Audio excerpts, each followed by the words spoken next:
the season's coming up. The fixtures out today. First game, the Big Blue, great rivalry. I think from memory, a lot of goals scored when we played them first up last season. I think it was 3-2 at Allianz. You're right, yeah. Are we looking for revenge around one? Yeah, definitely. I think that game is very still in my head, really. It was the first game at Allianz Stadium, the new one. It was pouring down rain, and it was a great match, obviously, but we lost 3-2 that game, so definitely want revenge this year and to start on a winning note, for sure. Those two clubs have a great rivalry. How different is the atmosphere at those matches? Yeah, they're amazing. For me, that was the biggest derby, obviously, before the Wanderers came along. Now Wanderers has taken that over, but it's still, it's the Big Blue. It's an amazing game for everyone, for the players, staff, supporters. It's always good, and being the first game of the season also helps as well.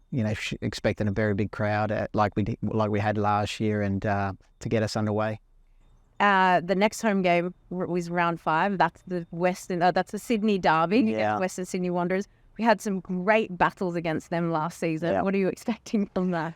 Exactly the same, I think, as last year. It was an amazing year, obviously, for the derbies. Big crowds. We won 2 games apiece.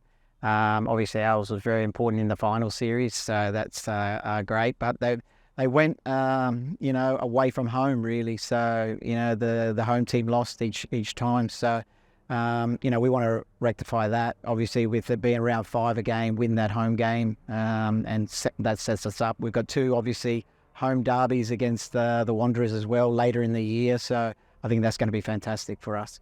They talked about a couple of changes this morning. There'll be no kickoffs, I think, for 5 p.m. How does that sit with you guys? I know some coaches last year and players didn't like playing in the heat, so you are playing in the summer. Yeah, like we've been asking that for a while. Obviously, for TV, sometimes we understand that it's before 5, but these players have got to run around for over 90 minutes now, and in summertime it's difficult for them. And if you want a good quality football match, I think it's best after 5 o'clock, which they've done, which is great for us. I think also they're saying they're going to try to not have any matches on simultaneously. Do you think that also is a boost for the A-League? Yeah, I think so. I think that was the other feedback I think we were given, that there's too many games on at the same time, So having them separately gives everyone the opportunity to watch them. So I think that's another great idea from